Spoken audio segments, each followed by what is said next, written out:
I'm all right, mate. How are you two, chaps? Thanks for having me on.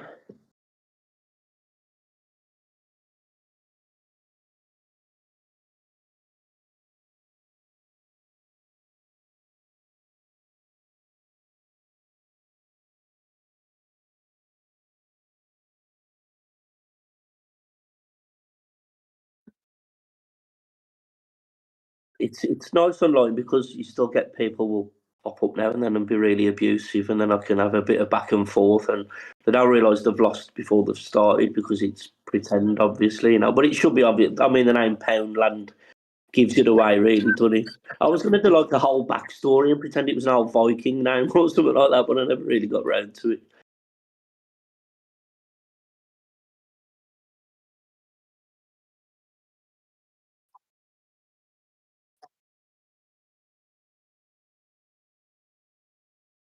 Is this live? Yeah. Was it live? Okay. Oh, you should have told me that to begin with. No, you can. Yeah, I can hear you both.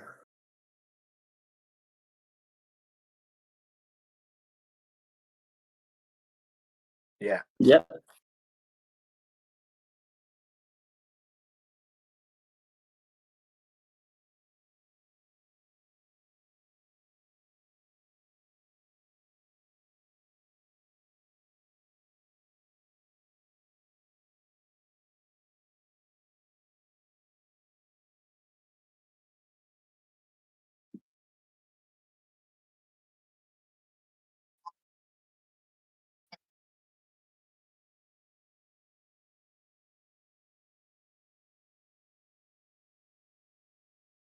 I can do because he's got his serious face on tonight, Jack. If he'd have come on with them glasses, I don't think I could have. What do you think of it so far then, Jack? This season give us your view on summer transfer window to now. You allowed to swear on here? Oh yeah. Yeah, you can swear on here. It's been absolutely dog shit, and it's been rubbish. It's been rubbish. It's. I mean, I think it's improved under Rob Edwards. I don't know how you two feel about Rob Edwards, but I do think he's the right bloke. I just think he's been left with no chance, has he? We knew that when he come in the door. We've known it for a while. We've had that bit of hope, and we like, if you win fucking 15 games on the bounce, you'll stay up. But we've known for a while what the crack is. But I don't know. Do you know what? I'm at a point with it now where it's like, well, we know it's crap. We know what the situation is. I've just, there's a thought of freedom to enjoy yourself. Does that make sense? That might sound mental, but it's like, well, we know the outcome's inevitable. You might as well just try and enjoy a match day. Maybe not in terms of the football, but I've missed, because of the international break, what's it been, 2 weeks? I'm just like missing having the crap with the lads I sit with. Do you know what I mean? I'm missing picking my nephews up and the day out and walking up the steps. I'm 40. I think it's the irony of it all now, to be honest. We know we're doomed. Some people still think we can stay up, but we've got to be realistic. You don't get out of this position. And even if we win every game now, we won't hit the 40 points. And I think a team will go down with 40 points. I think one of the ones above us, Forest or West Ham or Leeds, could go with 40 points. But for me now, it's just a bit of a piss take. We're taking the piss out of ourselves to a certain degree, where we're in the stands, we're singing old songs, we're singing about Neves and Matinho and Ivan Cavallero and all of these players. It's we're a special fan base, let's put it that way, that when teams sing songs to us about us, we'll join in with them when things are bad. It's just a laugh. And when you can take the shackles off them a little bit and take a few of the big boys, knock them out their stride a little bit, it's sort of, how can I put it? You're sort of shitting on their parade and throwing a spanner into their party, aren't you? And I think that's what it's about, really, for me now. How many parties can we really gate crash and spoil? We're not going to stay up. but let's get a few of them sweating above us, because the remaining fixtures are all teams, apart from Brighton, let's say, that are, and Sunderland. The other 5 are all sort of teetering on the edge, and they will not want to lose or drop points to Wolves. But what they got to remember as well is now Wolves have it a bit of form, and they could well. We should have beat Brentford when I was down there 2 weeks ago. We should have beat them. Simple. Yeah. But nobody wants to lose to Wolves, and I think they're playing with a bit of fear. Yes. Yeah. So. I think they'll. Be, I mean, look, we know how poor we've been and where we are in the league, and we know the reality of everything. But yeah, I agree. I think there'll be a few really not looking forward to playing us, because nobody's going to want to lose to it. Nobody's going to want to drop points anyway, are they? But nobody's going to want to drop points to this Wolves team. No. And I think we've still potentially got an upset or 2 in us. Do you know what I mean? Yeah, absolutely. I think I'm back. I think I'm back. Can you hear me now, guys? Yeah. Let's see if they can hear me. It was a weird one, because you guys could hear me and they couldn't hear me. I was like, what the fuck's going on there? Can they hear? Can people hear Dan? Can you hear me now? Can you hear me now?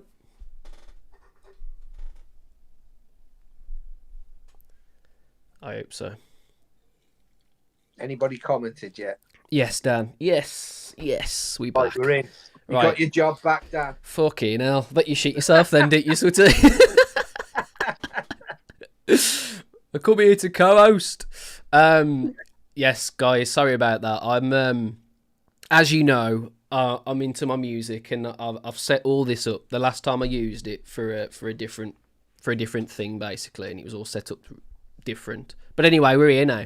Welcome back to the Two Grumpy Wolves podcast, episode 8, where everything goes right. There's never any mistakes, so don't worry about that. But like I was saying at the start, it's normally the Two Grumpy Wolves podcast. It's actually 3 today.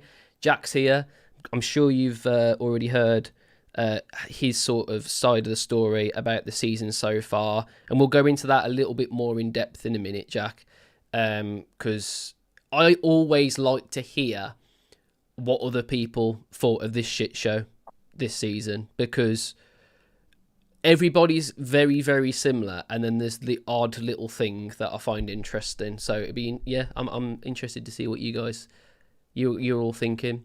But yeah, let me know in the chat how you all are, guys. Sorry about that little bit of a technical issue at the start. Make sure you subscribe and liking the video and everything. But yeah, we've got a really good show ahead of us. Great guest, and we've got to talk about financials, which is going to be about as interesting as watching paint dry. So I'll try and keep that as short as possible. But yeah, we've got to talk about Wolves, because I don't know about you lot, but I am bloody missing Wolves at the moment. I didn't think I would after the season we've had, but fuck me, the international break, especially when it's just friendlies. Christ, it's boring, isn't it? Yeah, I was doing it once when the international break came. We've all been saying that we've done well this fucking clean sheet this weekend and all that stuff. But I think you forget how shit. Well, you remember how shit the international break is always as well. I never watched either of them games, and the longer it's gone on, the more I'm looking at the calendar going, fucking hell, it's another week, and I'm just looking forward to getting back to seeing us lose every fucking week. Obviously, us lose every week. Then not see us at all. Everyone was probably thinking before we put that little bit of form up. They was probably thinking, actually, you know what? I'm probably quite happy to watch England for a bit and not ruin my weekend. But fuck me, at the moment, the way England are, mate. I know I'm not going to talk about them too much, but it's fucking boring. So stale and boring. It was unbelievable. Oh yeah, Rebecca, very true. We are going to talk about the liquidator as well, because on X today, I put out a little bit of a poll. It's got over 200 votes, and we'll have a look throughout, to be fair, and see how that's going. It's on our X at Wolfpack WWFC. Do you want the liquidator back? Yes or no, basically. As simple as that. Straight down the middle. Do you want it back? Yes or no? In fact, while we're on that subject, Sutty, I know your answer. Why is the liquidator important to people that perhaps don't really know too much about it and the history? It gets back a long way, the liquidator, and some people are saying, it's West Brom's tune. Chelsea had it first, I believe, but we took it on board as well. And we were told that it was West Midlands Police that decided we couldn't use it anymore. Well, we can't find anybody at West Midlands Police who will actually verify that. So that's turned out to be a load of rubbish by the sounds of it. So, look, when if you've never been inside the ground when the Liquidators played, you won't understand. But if you've been to the Albion, if you've been to Chelsea away, and as soon as the first two notes start of that song, you can just see 3,000 Wolves fans. They're like meerkats. Yeah. And their ears prick up, and it's like life surging through them from their feet up. And it's good banter, and it gets the place bouncing. Now, Hi-O Silver Lining's never done that. Fucking Fields of Gold, my God. I really like Fields of Gold as well. I'm a Sting fan. And obviously the Jota element, obviously it was a nice idea when it was wrong. Do you know what I mean? It was done then. For the one game. Yeah, just for the tribute to Jota, absolutely, I get it. It was, but the next game, at home to Man City, and we've coming out to Fields of Gold, and people are like this, just looking around at what do we do here? We haven't got the time to start fanning around with new anthems and hoping that come game one of the season that we all get on board of it. Because if we don't all get on board of it, and Molineux like a morgue when they walk out for the first game of the season, you're wasting your time. You need that place, first game of the season, because I'll go back to their words again. We are going to punch our way out the Championship. Well, they're going to need our help. So we need that place to be full and to be absolutely bouncing for a couple of minutes while the Liquidator's on. I do not care one shit if we're saying fuck off West Brom, we're Wolves. I do not give one flying fuck. That is what we've always sang. We sing Build a Bonfire, we sing everything. You name it, every song we sing has basically got the F word in it. So you're telling me that if you're against it, you're against every single song that we sing as a fan base, because every word has virtually got a swear word in it, or ends with F off West Brom, we're Wolves. So you're going to have a long, hard look at yourself in the mirror, because I've got a funny feeling that this is the easiest tap-in that a new chairman can put his name to and get 95% of a fan base on board straight away without even having to spend a penny, and getting all them people thinking he's thinking of us. The thing is, as well, it's tried and tested, isn't it? Do you know what I mean? Absolutely. It's tried and tested. It's mental. Go Chelsea away. I mean, Chelsea away, they don't play it for very long, to be honest. I mean, that is such a tourist club that they ain't got a front. That the fan base of Chelsea now, apart from a few old diehards, have not got a fucking clue what it's about. You go to the Albion. Yeah. Go to the Albion and listen to it. Yeah. Then you'll realise what it means. Well, they sang it on the Derby, didn't they? In the FA Cup. Oh, mate. If you've not been to Albion away with Wolves, then really you you won't really understand it as such. You need that little bit of bite. It gives the game a bit of bite. Now, I've had some people say to me today, well, I'll be up for it playing against the Albion next season, but not for anything else. Well, what the fucking hell's the point of that? But then we're in this... Go on, Jack, sorry. Go on, Dan, sorry. Go on. I think you've got more chance, you could understand, what happened in the FA Cup.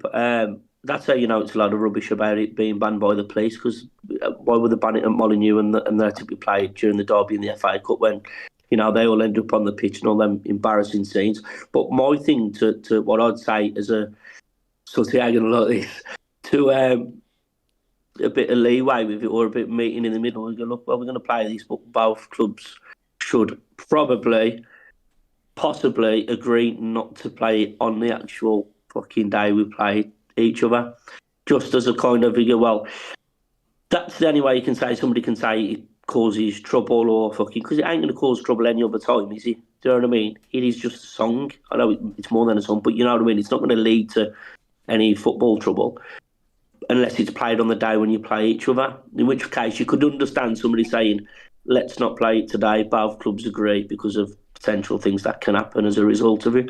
And then I think you've sort of met them halfway and gone, well, look, we've met you there, and everyone agrees to that, but couldn't see that happening.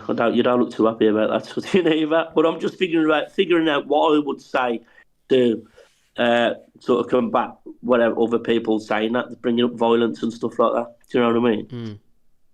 No, I think right, I think so it's gone.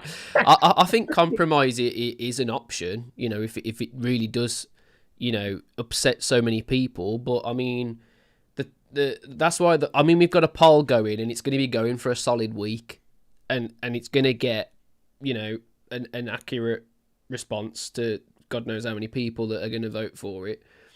And it's just up to the powers that be, then, isn't it? If there's no police matter involved and it's just something else, then hopefully we can change things. The other thing I'm thinking is they obviously don't want kids and what have you swearing, but when I was a kid and that used to play, my dad used to just say, "Get lost." He's like, "Get lost, West Brom." Will. So just get your kids to Yeah, I know. Just get your kids. Just get your kids to sing, a more sort of appropriate version. Do you know what I mean? And the day you're taking your kids to a very unpredictable environment in terms of what they may or may not hear from a crowd of angry football supporters. You're gonna get it, aren't you? And I think Can I just say? Go on. Yeah. Football today has never been such a safe environment as what it is now. Oh, it's in the history of the last 50 years. Well, you can go back before that. You can go back to the 50s and that. My father-in-law is a lifelong Wolves supporter. He saw the Cullis era. He's 86 next birthday, albeit in 8 months' time.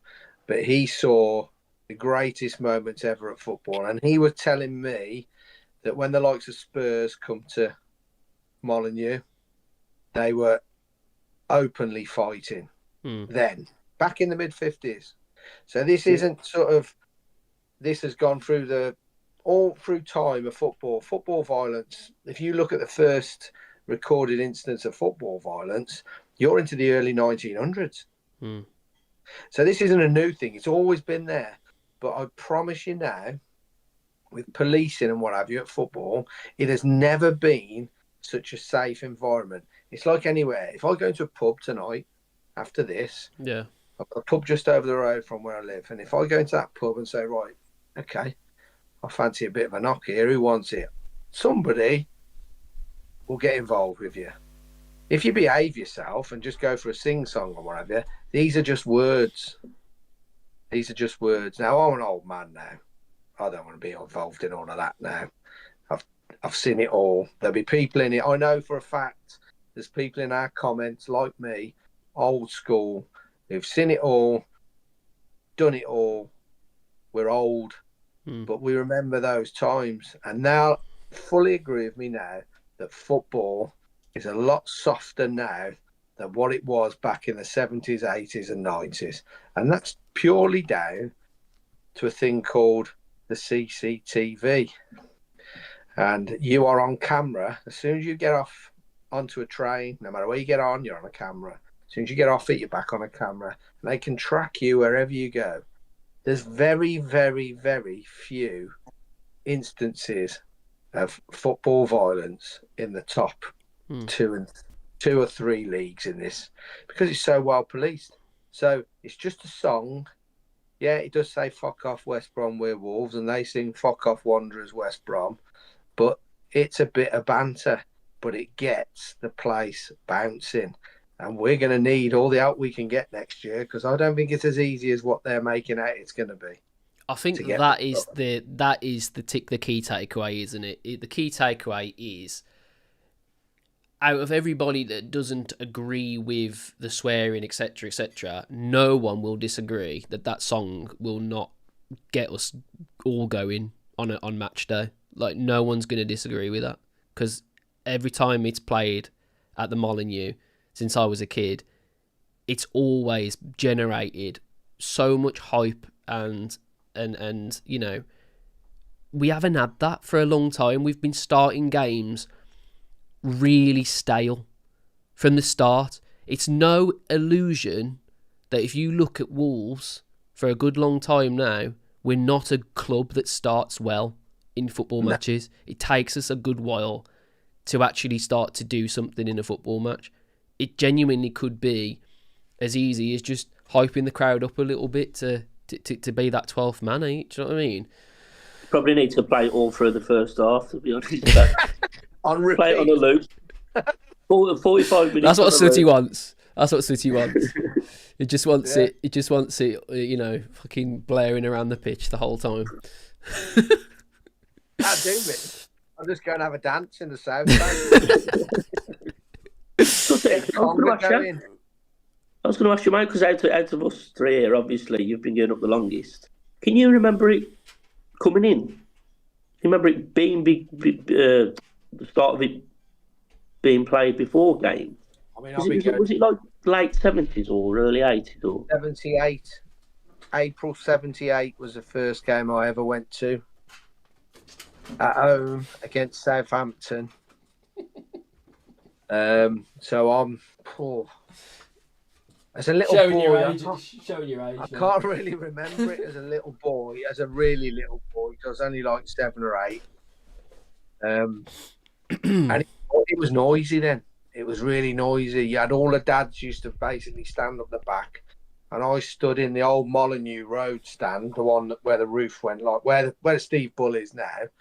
And we used to have, if you stood right at the front, little kids were like this at pitch level looking over. So what they used to do is get Banks's beer crates and make them into steps, so the little kids could stand on the beer crates and see above the parapet of the pitch. It was a shithole. It's always been a shithole. Mid-80s, when we had 2 stands open because of the Bradford fire disaster, Molineux Road stand was constructed of wood. North Bank was fucked. So we had 2 stands. We were caged in like animals on the South Bank. The away support used to be on the South Bank as well. And they're my happiest memories of Wolves, because you had the away support, your noisy support in the South Bank, and your away support next door to each other. Oh, mate, it was nuts, but it was... It's mental to think that, you know, knowing how it was then, or how it could be, how it could get nasty. It's mental that in them days they went, yeah, we'll just fucking put them in there. You know what I mean? It seemed like them days there was no attempts to tuck them away anywhere, was there? Oh, no. And there was no sort of escorts to and from grounds and that. If you're going to get your head filled in, you got your head filled in, and you just had to accept it. It was as simple as that. It was part and parcel of going to football. That's what it was about.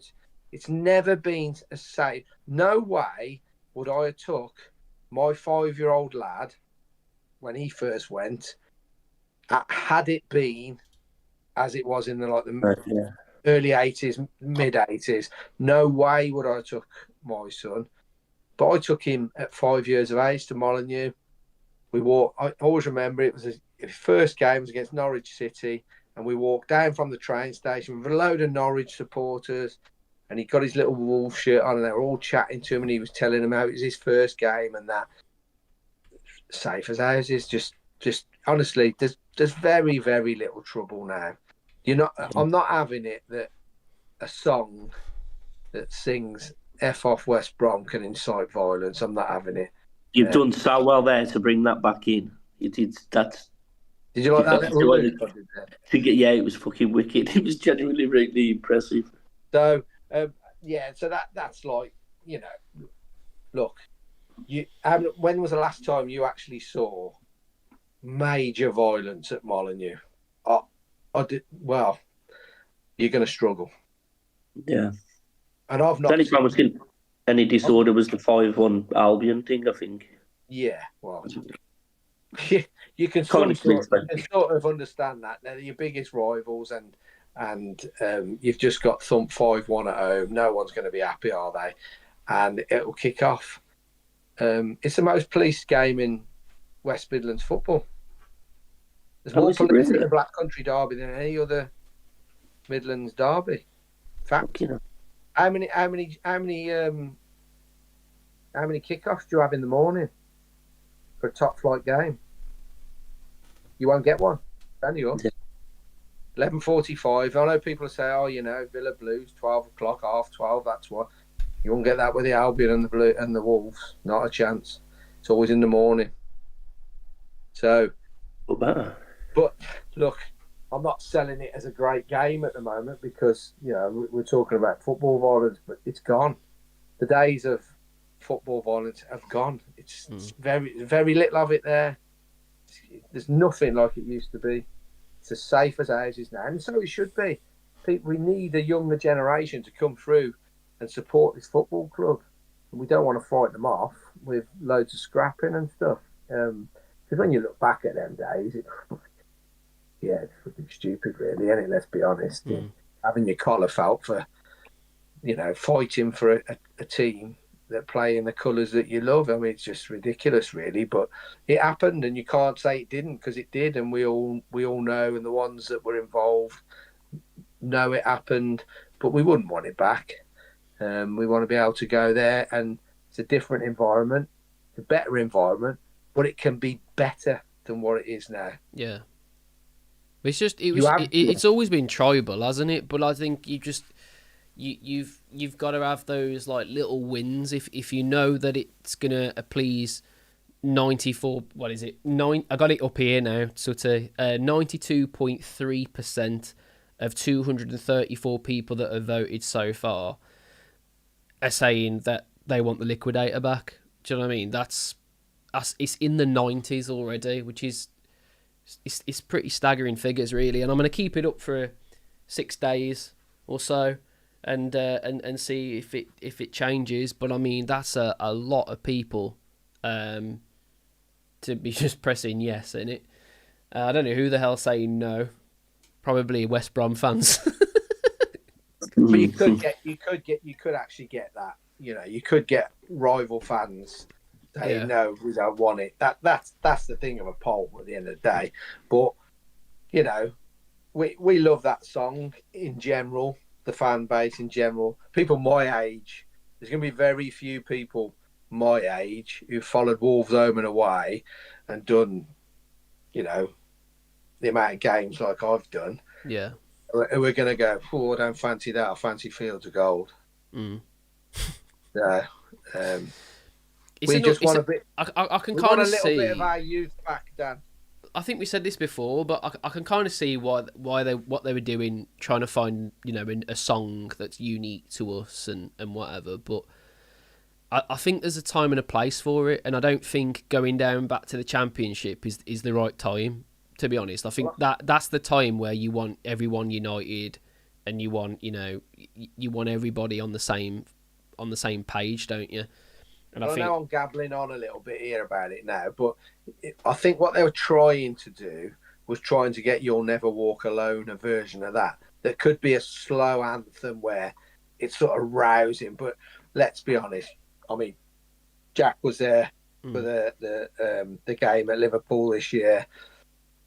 You aren't going to get that at Molineux. When you hear that kind of thing at Anfield, whether you like Liverpool or not, and I absolutely despise them as a football club, but if you like them or not, what you have got to say is pre-game, when that belt's out and they start singing that, it does make it sort of hairs on the back of your neck stand up. Oh yeah. Yeah, it's organic, ain't it? It's kind of, you can't crowbar one of them in, and I'll get you as well. Like that, that's what they wanted with Fields to Gold, but too melancholy. I mean, it is pretty much a funeral song, isn't it? Yeah. And you never, this stuff, do you remember years ago when Jez Moxie, do you remember, was it The Impossible Dream? Yeah. Or one of those sort of songs. It weren't the Elvis one. Anyway, do you remember Jez Moxie had the sheets printed out and put on the seats in the sound You can't do it. People just making paper aeroplanes with them, flashing them on the pitch, because you can't just pick something and sort of expect it to be taken as part of the culture of the club. And the Liquidator, when I grew up, I remember literally a school disco when I was about 10, and we all asked the DJ to play the Liquidator. We were all like 10-year-olds singing "Fuck Off." And I remember the headmaster giving the DJ a bollocking sort of thing. The DJ knew what he was doing, but you can't just invent sort of culture and history and the importance of something and expect it to be adopted and taken in. It doesn't work like that, does it? It already exists anyway, but if it was to come from anywhere else, it would have to come from the fans, sort of organically and naturally. Sounded sensible then, you know? You did, mate. It's very impressed. I did, anyway.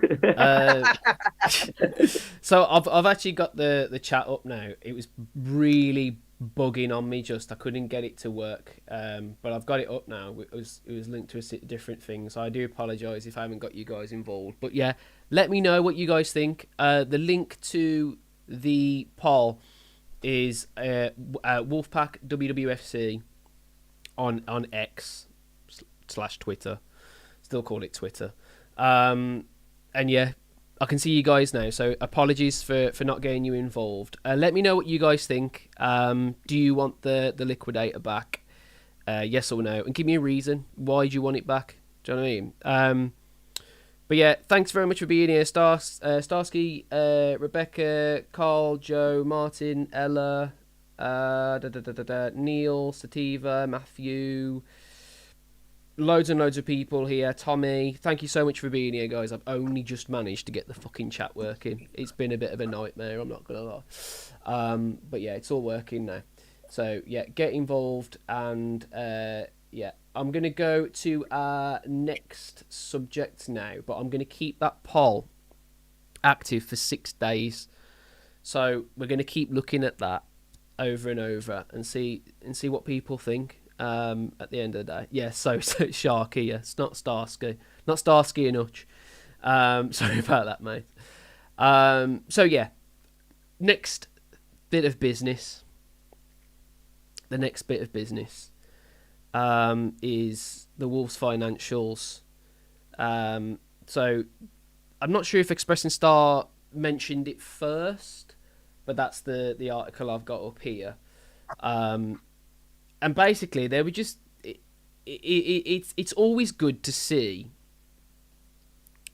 how everything's been going, really, financially, because we're led to believe 9 times out of 10, everything's all right. You know what I mean? We're not in PSR issues. We're selling players. We've got money to spend. It is what it is. And then we always get to a point, Sutty, where we don't buy players, and it always is, oh, now we need to sell. We need to sell to be able to buy anyone. And I think this is very telling. So what are your thoughts ahead of hearing all the financial stuff, Sutty? Were you surprised at any of it? Because the thing that I was not surprised about, but I'm happy to finally see, is that we see just how much Jeff relied on agencies. We were paying far too much to different agencies where we could have been using the powers that be, and to get scouting networks, to get players going, we were relying so heavily on agencies. So that for me is like the one that really stuck out for me. But what was your sort of your thing going into that article? Well, we've paid just shy of £26 million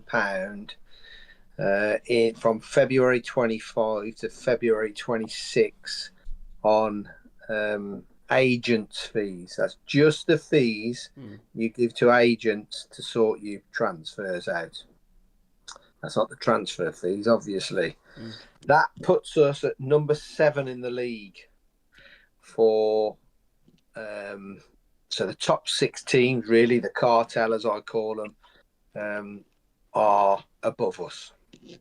So if you're spending that sort of money and it makes you 7th highest spender on agents' fees, you want to make sure that you've done your fucking business properly. Well, excuse me for scratching my head here, but I'd say we have dropped off a fucking cliff and we're still fucking falling, because there's not one person on this chat or within this club can tell me that them agents' fees and the players that Jeff, Vitor Pereira and Domenico Tetti decided were worth upwards of £100 million. Anybody that tries to tell me that that's a good transfer window in a 12-month period, well, as I've said before, if I was you, I would look out the front window, because there'd be people in fucking white coats waiting to come and pick you up. Because this is one of the shittest transfer windows in Premier League history. Not just for us, for every team that's been in that Premier League. You're talking now that we are on 16, 17 points, 17 points, something like that? Yeah. On game 31. So we're on just about 0.6 points per game for over £130 million in transfer fees and agents' fees. Jeff Shee got £124,000 a year rise this year. How the fucking hell has Jeff Shee got a rise for that? Was that on top of his I wage? mean, you can laugh at me. How the fuck has he got £124,000 a year rise, which equates to what, $2,500 a week rise? Honestly, he needs a good slap. He is so inept within this football club and what he's done to this football club. I saw a podcast earlier from a young lad called Connor, and he couldn't have put it any better, really. He described it as Jeff Shee and Vitor Pereira have murdered Wolves. And he's right. Yeah. It's going to take a lot coming back. They're foolish. Look, everyone knows I was at that meeting. Their words were fantastic. The season ticket renewals for next year, 25% off as a minimum. Fantastic. It's great. Can't stop there. You can't stop there. Because what you've got to do now is, one, you've got to sort the infrastructure of this football club out. Don't keep fucking putting it off. You're going to have to spend some money. And two, if you're going to, as you say, punch your way out of this league, you've got to spend a lot of money. Because we're going to be losing at least 5/8, 3/4 even, because that's a little bit more. We're you're going to have to spend, because we're going to lose 3/4 of our starting 11 across the season. So you've got to go in a 3-week period. We keep saying this every week, and get your squad in place, because Rob Edwards has asked for it. They've all fucking asked for it, let's be honest. Every manager we've had over the last 5 years has all asked for signings early. It never fucking happens. So if they said to us in that meeting, we're going to do everything we can to make sure he has the best tools in place to start the season. They've got to go out and probably buy 8 or 9 players in a 3-week period. My God, I'll tell you now, right? That transfer dealing room now within Molineux should be going like fucking hamsters running around fucking them little fucking wheels. They should be there now, sorting out exactly their options for as soon as that transfer window opens, who they're going to sell and how they're going to fund it. Because for me, I bet you if I went in that transfer dealings office of Matt Jackson, there'd be fucking tumbleweed floating around in it. You've got to act early. If you're serious about coming straight back up, you've got to act early. No more of this, oh, fuck, we've tried really hard. And then we'll have a little flutter on the 31st of fucking August to get some kid in from fucking the deepest depth fucking China.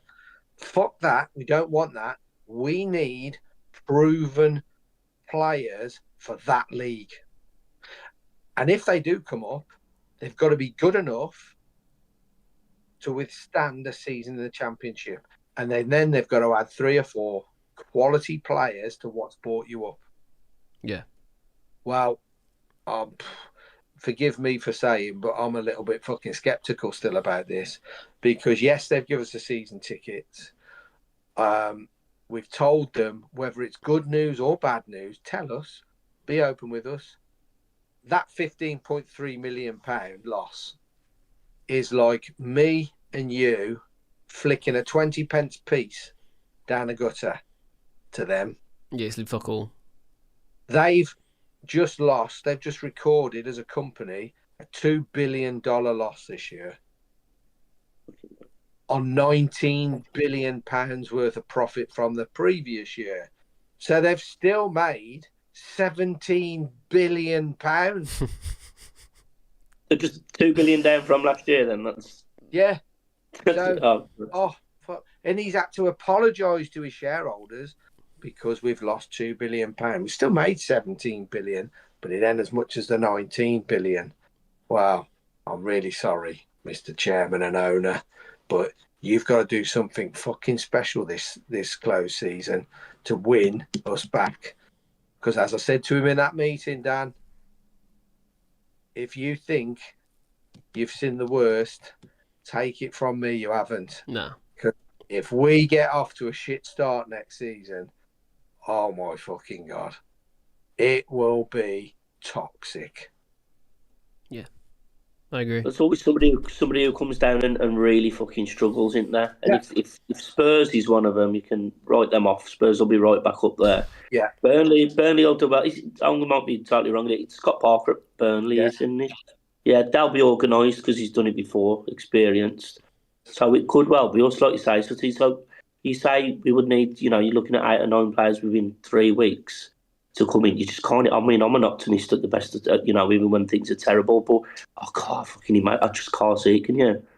Even with the best will in the world, I just can't imagine it happening. We've got players we know who are going to go. They told us in the meeting. I rattled names off. Anybody who was in that meeting, I gave them 6 names. There's a few of them gone already. But they agreed with everybody. And they even agreed in that meeting when I said, what about Mane? And Matt Jackson said, if a big offer comes in, we can't stop him. Okay, that's fine. But you've got to have a fucking replacement. Yeah. You've got to have your work done and do your due diligence to make sure that come the first game of the season, okay, you've got to have 85% of your squad up and running. If you want to add a few more as August goes on, but the bulk of that 9 players or whatever we're saying, it is 8 players, 9 players, 6 of them, you've got to have them there. ready. It's no good having the 6 at the end of August because, again, it'll be typical Wolves to get to the end of September, 10, 11 games in, and we've only picked up 7 or 8 points. It'll be just typical. And then all of a sudden, you've put this bloke who's left a fucking good job at Middlesbrough, who could well come up, to come to this club. You put him in the shit again because your planning is too slow in a market that you just do not understand. And there lies a problem. You got very, very wealthy owners that don't understand their product. Right. Do you know what? It never occurred to me that Falson would never have been through that before, relegation. Just occurred to me. That's new for them again, isn't it? Well, Jeff said, didn't he, in his WM meeting? Doesn't matter what league. Oh, mate, don't. The fact that he said that, like relegation is not like a big thing. Like that's not a big thing, relegation. I'm like, what the fuck are you smoking, mate? That's the worst thing that can possibly happen to the football club. Like, what the fuck are you on about? Just for shit like you would... TV revenue alone is like exponentially fucking better when you're in the Premier League. It's the fact he said that. I mean, he said so many things in that fucking interview that was just sealed the deal for everybody. But that was one of them, wasn't it, man? We're all fearing relegation, and he's just there going, "What's wrong with that?" It was great to see him hang himself in an interview and basically finish himself off. We didn't really have... I expected a bit more of a fight from Jeff, to be honest. I thought he had a bit more bottle than that, but quite clearly... Well, now we know that he's basically paid off anyway. He had a nice cushy little pay rise, while fucking pensioners, God knows how much, was trying to afford their own tickets, and he's just there getting a pay rise for basically not doing his job correctly. What I'm saying to you it's just unreal.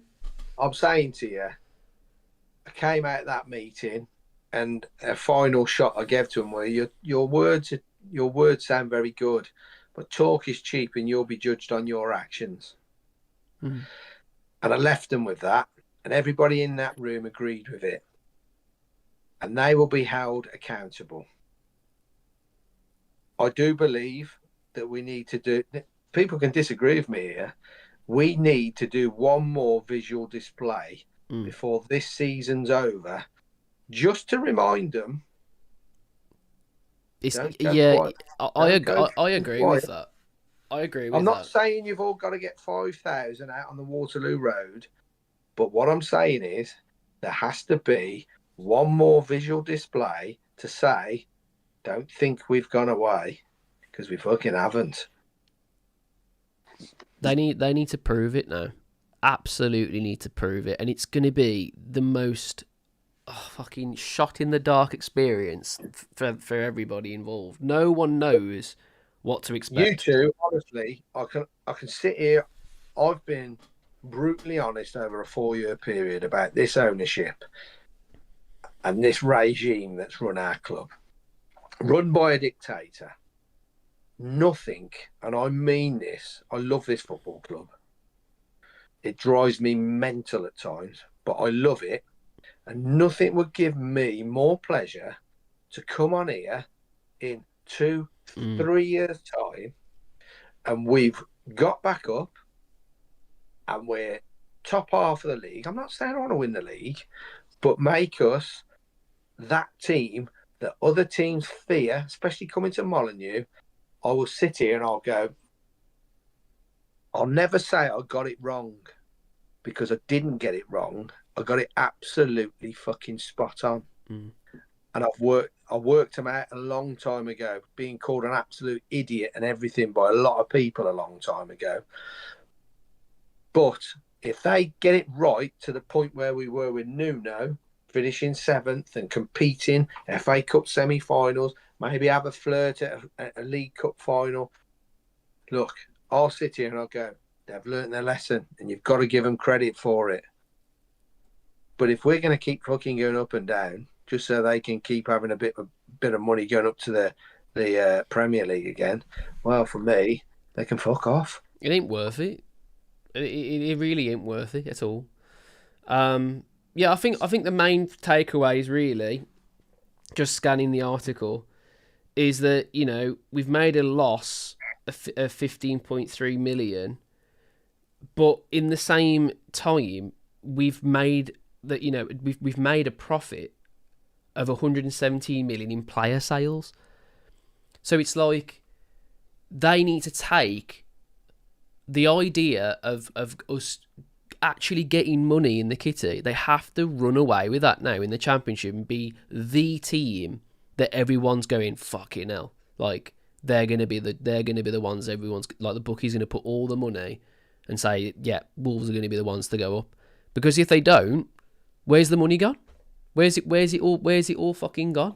And if they keep saying, oh well, we can't, we've still got to sell to buy, I just think it's all just a load of shite, man. It really is. Don't be fooled though, Dan, because as well, what they've done a 13-month trading period. So what that means is they could include Cunha and Ait-Norrie within those sales of 117 million profit. Yeah. But they hadn't got those two in on it as well. Yeah. You're right. That debt would have looked a hell of a lot worse. Yeah.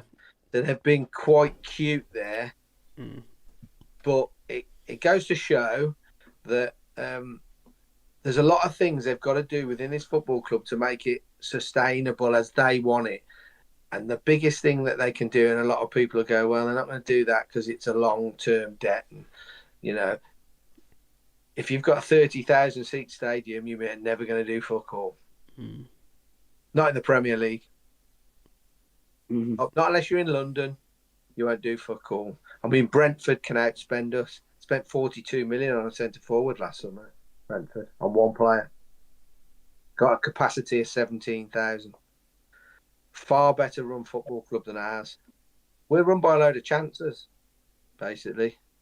I think with Jeff Shee, I think, like I said in the last one, he was literally just going around ticking boxes and trying to put out fires that he'd set himself. That was his whole job. He was just like consistently setting fires and going, fucking hell, who's done that? And you're like, Jeff, it's you. Like, you're the one doing it, son. What are you doing? Kicking himself in work. just the most bizarre thing ever. But yeah, Jack, listen, I know Sutty made a couple of questions to you earlier, and I was trying to sort out a bunch of things, so forgive me if you've already answered, but what's your takeaway on, you know, the decline that you've seen from Wolves? Is it something that you were like, okay, I get it, we've got to sell players, it is what it is? Or was it a thing that you saw straight away? Was there something like a specific time that you were like, this club's changing? No, it's been like a managed, steady decline, hasn't it? I mean, it wasn't overnight. It was just bit by bit, not replacing. Perhaps going back to not replacing Jota. God, where are we going? How far are we going back here? Christ, there's been so many, ain't there? But just once we had that first sort of crop in that first couple of seasons, when you got your Neves, your Jota, and your Raoul's and Moutinho, after that 2 seasons, really, there was nothing else, was there? Unless I'm mistaken, I can't think of anyone where I went, fucking hell, who's this? When they brought a player in. I mean, Cunha came in, it took him a while to settle. And then by the time he settled and sort of became the talisman, then it was sort of time for him to fucking inevitably leave, which we knew was going to happen. But the lack of quality after those first 2 seasons for me has been a steady decline in terms of incoming players. Even go back to like Semedo wasn't everybody's cup of tea. I thought he was fucking consistent as fuck for us for a long time, and I was gutted he left.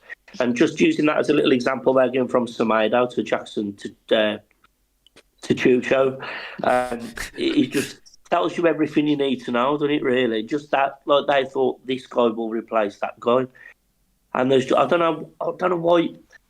Is the recruitment just that bad?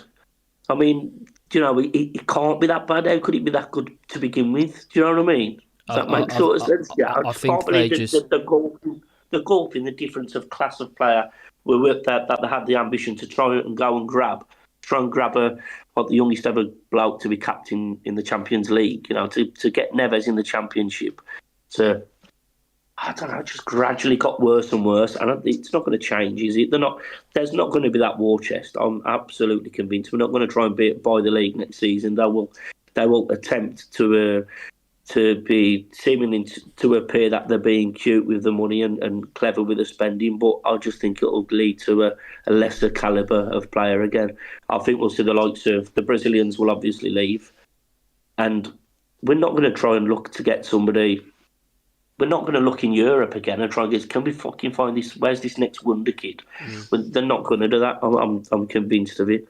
I'll be shocked if they do. I'll be shocked if we make a signing next season that really excites us. You're not. I know that was a one-off that season when they first came in again with the likes of Neves and Moutinho, but I don't think we're going to get anything. I don't think we'll get a marquee signing or someone where we'll go fucking out. I'll be very, very surprised. Well, we a bit of waffle there. No, Jack, that's perfectly answered, mate. I just think that you bang on. You know what I mean? We haven't replaced the players that we've sold, but the players that we've bought in, even the Cunhas, there's always a reason behind it. It's never like, oh, you know what? We really need this key area filling. Let's get this player. Cunha, the only reason we bought him was to stop. What's his face from leaving? Was it Lopetegui? Or it was Lopetegui, wasn't it? It was, yeah. Trying to stop Lopetegui from leaving was the only reason we got Cunha in. Do you know what I mean? There's always a reason why we've made these marquee signings. It's never been ambition. It's just been trying to, like I said earlier, just tick boxes, trying to keep agents happy and managers happy and fucking. It's just madness. Absolute. There's now madness. got to change now though. The shop that we're buying in, we were buying in Waitrose. We were never Arabs. We're buying in Waitrose. We've now got to come down to we ain't going to be quite Lidl's and Aldi's and that, but we've got to come down and we're going to be shopping in Morrison's, unfortunately. And you may well absolutely slate me for just dishing out a name here. But the kind of players that we're going to have to go that will get us out of this league are going to be the likes of Ross Barkley's, somebody who's played You're right. in that league, who can still do you a job for a season and are going to give their all. Ross Barkley's paid for fucking Luton. If you offered Ross Barkley and said to him, keep yourself fit for a season, you're going to start in the centre of our midfield every year, every game, alongside, I don't know, let's just pluck Tommy Doyle out the air, right? We want you to run the show in the Championship. He's played 9,000 people in front of 9,000 people every home game for fucking Luton. Are you telling me that the likes of Ross Barkley wouldn't come to Wolves? Because if you're telling me that, then I'm telling you there is something seriously missing with your head of recruitment and who he can attract. He's not good enough at his job if he can't attract a player of that calibre. And we were told this in the meeting. I keep going back to this fucking meeting. Sometimes I wish I'd never gone. It's a curse. We were told this about the meeting that Wolves struggle to sign players of note. Well, I could name you one bloke that was in the meeting from another podcast that was apoplectic with rage at that comment and said, how do we go from signing João Moutinho, Ruben Neves, Diogo Jota, Raul Jimenez, Johnny, Willy Bolly, you can just, it goes on and on. How did they want to come? And now we can't attract players. You tell me. And he couldn't really answer it. I'll tell you what it comes down to. Players earn a lot of money. But not only do they want to earn a lot of money, we all want to earn a lot of money. They want a plan. What's this club going to win? What are we going to be competing for? What chances have we got of winning things? Now, we're going to the Championship. Forget a miracle happening. Miracles don't happen. It's bullshit. I'm telling you now. We are going to the Championship. So we have got to say to the next crop of players, come to us. We'll pay you good money because we are going to win this league. We're going to spend 80, 100 million quid. We might not spend anywhere near that. I might be way over the odds. But we're going to win this league. We are going to be the big hitters in this league. Come to us, you get in the Premier League, and we're going to go again. And we're going to try and compete for a cup. Try and get into the Farmers League, the European Farmers League. They will start. That gives them something to aspire to and to believe in. But if you're then telling players on the other hand, come to us, if you get us up, you'll get a big move away and we'll make a few quid out of you. They ain't going to fucking want it. What culture have we created as a fucking football club that says, you do well for 2 years, we'll make some money and you'll get your big move? What does that say about us as a football club? Well, I wouldn't want to. If my son came to me and said, Dad, Wolves want me, but Brentford want me as well, I would love that. There's not a Wolves supporter anywhere that wouldn't want one of their kids, whether it be boy or girl, playing for one of the teams at Molineux in Old Gold. But I would seriously have to question, under this ownership, as they have been over the last 5 years, son, think about this. Because although I'd love to see you in a Wolves shirt, for your career, you got far more chance of winning somewhere with Brentford than you have with us at present. Yeah. And that is the reality of it. If people don't like that, I'm sorry, but I speak my own truth here, and that's what I believe, unfortunately, and I won't change from it until I see an absolute U-turn on how they run this football club and how they attract players and what the mindset they're giving these players. Because just saying, come here and have a good couple of years, you'll get a big move away, that don't cut it for me. I want players to come here to try and fucking win something. But Paul, I was going to say then, thinking in terms of what are they offering, what are the owners offering in terms of trying to attract players, what are you going to say, you know? And I think when we had the likes of that great crop, that sort of Raul and, again, repeating the names, Neves and Neto, you know, these are people who cried when they left. And the reason they cried is when they came, then they came with this project. I hate that word in football, but this project. But there was an idea and a general understanding that this is what we were going to do. We're going to spend this. We're going to be ambitious. They came and loved it, and they cried when they left because they never realised that they were going to fall in love with the club. And the reason they fell in love with the club was because the ambition was there. The manager was there with the ambition. Everybody was on board. So we had this special thing happening. So you're not going to get that, are you, unless it's got to come from the top, ain't it? As passionate as the fans can be. Once everybody's, I've always said it in the past, that when everybody's pulling in the same direction, you're all singing from the same hymn sheet. That's when something happens at any football club. Absolutely. I mean, I don't look. Pre-Christmas, when we were all protesting and that, okay, I was at the forefront of protesting. I've not got a problem with saying that, you know, and, you know, people didn't agree with me. That's their right. You didn't have to protest. Nobody forced you to protest. I was proud of the protest and the people that protested. That ultimately got Jeff Shee out.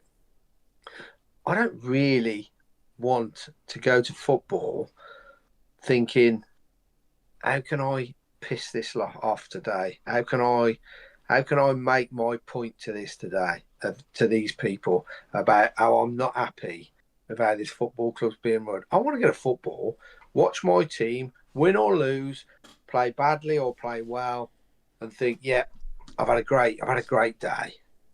But there's been too many times in recent years where the game has actually just been irrelevant in the day that I've had. the game should be everything. Yeah. Should be absolutely everything. And what we've got now is we've got a group of supporters, partly a group of supporters who are just happy with, oh, well, we've had a meet up with our mates and what have you. And it's almost like the fight's been punched out of us as a fan base. You go back a few years, honestly. Oh, fucking hell. It would have been completely different this now. We're accepting what we've all said on here tonight. We've gone to the games this season, and it's now about just having a laugh. We're just having a laugh. Yeah. We've got nothing to lose. Yeah. We see how many parties we can shit on their parade, basically, and try and, put a spanner in other teams' works. We see if we can drag a few down to our level. You go back even 10 years ago. Honestly, this now would have been a quite toxic place to go and watch football. But the fan group's changed. I think I'm not saying we've gone soft, although I think we have gone a bit soft. We've become accepting, and we've got a certain majority of a fan base that are along the lines of be careful what you wish for in an owner. Well,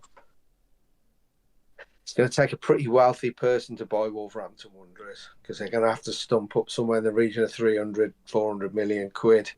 But if you've got somebody who's prepared to stump that kind of money up, they ain't going to have 10p left in their pocket, are they? Yeah. So there's only a certain kind of person, and they don't stand on the street corners around Wolverhampton. There's no local people got that sort of wealth. But there will be people, and as Jeff Shee said, he openly stated in his Radio WM interview, he was constantly turning down bids for Wolverhampton Wanderers. So there are buyers out there. Unless Jeff was telling a load of bullshit again. I was going to say, I was literally just about to say that's probably would more to it, to be fair. But yeah, completely agree with everything everyone's saying. If you just missed it at the start, we are thinking about at the moment whether the Liquidator should come back as a bit of a pre-match thing again, because let's be honest, we need something to get us going in the new season, especially in the Championship. And there's a poll out at the moment over on X, and it's still in the 90s. So we'll see how that runs. If you've not voted already, head over to X at Wolfpack WWFC and get your vote in there. There's a couple of things in the comments that I wanted to sort of talk about. It's been tricky today because when you've got obviously 3 people, I want to hear people out. There's too many shows that I watch which are sort of it's tricky because I want to hear as much as possible from the people that are talking, basically. And if I've got to keep constantly saying, oh, this is what this person's saying, that's why it's on the screen. That's why the chat's there on the screen. But I do want to go through a few things because people are a bit annoyed today about me not mentioning the chat too much. And as I've said 1,000 times, I don't beat around the bush. I will talk about it. I will go through the chat a little bit more towards the end. Questions that you want to ask anybody. The other thing as well, someone mentioned about bringing people on, and me and Sutty had this conversation the other day. Logistically, that would be awkward because we do everything through Discord. I don't do anything through a third-party thing like most people do. So it would be a bit tricky to get extra people on. But it could be something that I do through a third party on a different video, basically, in the future. So something that I definitely will do. But yeah, I wanted to mention those things because I could see the chat just going up in flames a little bit here. Felt a bit like Chef Shee there trying to fucking put out some apology emails. But yeah. I absolutely agree with everybody today. At the end of the day, we are not going to be quiet. We're not just going to be sitting around and everybody who I talked to, you know, it's the first time I've talked to Jack today for the first ever time. And to hear your opinions, and they basically all mirror we all mirror each other with our opinions of the football club at the moment. It's not in a good space. We're happy about a couple of things that are happening at the moment. You know, we're going down fighting, as everyone wants to say. But at the end of the day, this season, and I'll say it every single show, this season has been fucking unacceptable. Unacceptable. And the club in general, it just has to change. Things have to change. Otherwise, it's just going to get worse and worse. I'm going to come to you, Jack. We are going to be closing the show off soon. I kind of want your opinion, and it's a bit of a hot topic, and I think you talked about it a little bit earlier. What is your opinion of Rob Edwards? Is he the guy that if we do get a decent chunk of money, is he the guy that you give that amount of money to, that you're only going to be able to do that once, really? You've only got one swing of the bat, basically. But what's your opinion? I know Rob Edwards is doing well at the moment, but is he, in your opinion, the guy to bring us forward? I think so. I don't know what you two think, but I think he's the man for the job. I think he's the man. He's got the experience. You've got to back him, obviously. He's gonna be so thirsty for some success next season. I mean, if he gets the backing, there's nobody more motivated than him who would want the job. Do you know what I mean? Because of his connection to the club. And I think if you start that season and win a few games, and the place starts bouncing, and we could have a good run at it, a good where we're in the top 4, top 5, hopefully first, then I think the place will be bouncing. I genuinely think he's the bloke for it. I think he's done really well with what he's come into. He made a brave decision. He took a brave decision leaving Middlesbrough, got a lot of shit off the Middlesbrough fans and a lot of the footballing world. And so for that reason, more than anything, I want him to do well, because I think that was a brave thing to do. And I'm waffling a bit now. I've lost my train of thought. But yeah, I do actually think he's the bloke for it. To just back the bloke. He's done well. He's come into this shite and he's got some results. He's got, in my opinion anyway, Jackson, the right back, he's got a little bit of a tune out of him. It might not be the best tune you've ever heard, but he's started to get something out of him. And I think he's getting a lot out of him. We could have quite easily completely capitulated, but we haven't. And I think it's down to him. I don't know who else who could have come in and done much better than he has. I think you're right. With what he's got, with what he's had to, the tools at his disposal. I think you're right about what he's done this season, for sure. Like, I think anyone coming in, it would have been a problem. You'd have had any manager whatsoever. You could have got anyone in, and it would have been literally the same fucking shit show, because we didn't have the quality to be able to stay in this football, in this league. And some of the players, the attitudes just weren't there either, and I don't think a lot of managers would have got their heads turned. I just think it was a losing battle, and he's essentially just been a firefighter ever since he's come in. And I do agree with you with that. My point is, I just worry about giving him, if we are going to do it, because I'm still a bit like, is that even going to happen? Are we living in a world where Fosun are even going to give a manager a big war chest? I don't see this club seriously at the moment enough to do something like that. But is he the guy does he have the pull, basically, that's required for us to win the championship? That's what they want us to do, Jack. They want us to go up on the first time. And I've got worries that his pull might not be enough. That's my only worry. Do I want him to do well? Absolutely. You know what I mean? I absolutely want him to do well, and I'm always the first person to say, you know what, I'm so glad that he's made me look like an absolute twat, and we've won every single football match, and we've pulled the likes of great players. it just all feels a little bit unsure. I think you'd agree with that at least. Yeah, absolutely. And then you are right though. Like, who would come? Who would come? And the people that are going to come with the accolades of being a fantastic manager is going to get you up straight away. Is Wolves, and Sutty was talking about this earlier, is Wolves the correct club at the moment? Like, is that what you want on your CV? Because the owners at the moment haven't shown anything, no ambition, so it is one of those things, unfortunately, where we are going to have to stick with Rob Edwards, and we're just going to have to see what happens. But it doesn't hurt us all having, opinions about it. And absolutely, Jack, like, if you're Rob Edwards in, I'm not going to go, well, what the fuck you did? Why? You know what I mean? I'm not going to argue with you at all. But it'd be funny if you did just call me a total prick for saying it. So you total prick and then kick me out. That would have been funny. Would have been really funny, but unfortunately. Wow, now you say that. I'm not going to call you a total prick. I am gonna sort of disagree a little bit, because, like Dan's just said, I'm very concerned about his pulling power with players, and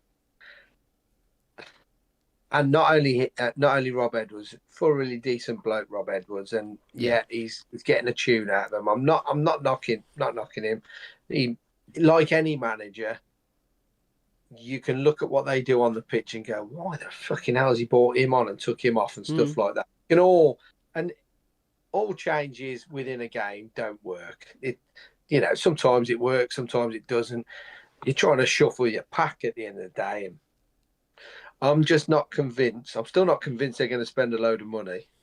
And I'm not convinced that if they do spend a decent amount of money, that he will attract players. Now, I'm going to just pluck that number of 100 million again. I don't think we're going to spend 100 million. But they could, if they're serious about going up, that's the level of money they need to spend, right? And they could do, because we're not near PSR and what have you. They could go big. But like you say, Dan, they've got to get it bang on first time. And let's be honest, over a 5-year period, they have properly, royally fucked this up. They have spent money. If you look at, they've sold players, fair enough. Everybody knows you've got to sell players. Everybody does it now. Newcastle have to do it. Newcastle are going to have to sell their midfield by the looks of it this summer. And they're the richest club in the world. But they've got to sell players. We have to sell players. But it's having the right personnel in who identify players. And then you've got to make it attractive. You've got to give them, like I've just said, I'm like a fucking scratch record on that. You've got to make it. You've got to make it so that it's attractive to players. And if you don't sell them a dream and come through with that dream, you're pissing in the wind in a force 10 gale. You're not going to do it. So, as I said, planning is everything at the moment within this football club. If they've not got their plans in place now and know the players and the caliber of players that they want, then unfortunately it ain't going to work. Because I tell you now, this is my opinion, if we do not finish top 2, they've failed. Well, in his own words, yeah. Do you know what I mean? And let's be honest, he's got an 18-month contract, and he is fully aware that in 18 months, if he hasn't got us back in the Premier League, he's failed. That's not very long. So he started in just before Christmas, I believe. So that takes him up to June next year. He's got 14 months left to make sure that this football club's back in the Premier League, or else he gets the sack. So if they're not doing their utmost now to work out the system they want to play and their players are wanting that system, then we're banging trouble. Yeah. You know what? I was really looking forward to next season, but now I'm thinking about it is that it's got to happen the first time, hasn't it? I think that's it. Fuck's sake. I think that's it. Like, that penny may not have dropped for everybody. I think some people are still like, you know what it is. We're a big club in the Championship. You know what I mean? We should be one of those clubs that should be thinking about it straight away. But it's the circumstance, Jack, isn't it? It's like, it's a very unique, very unusual circumstance that Wolves find themselves in, and that's the worry at the moment, is that I just don't think we're the club currently licking our wounds at the moment, because we're all looking, new ownership, new this, new that, new manager, there'll be new players, you know, are we even sticking to the same system? There's so many moving pieces, and I just worry whether it's all gonna work. But yeah, a couple of comments here that I think we should bring up. Sharky says he wanted to come here and take the criticism. I think he deserves our backing. Hoping we don't treat new players like this. We have to start well as a fan base, as well, and help 90% of players get the max.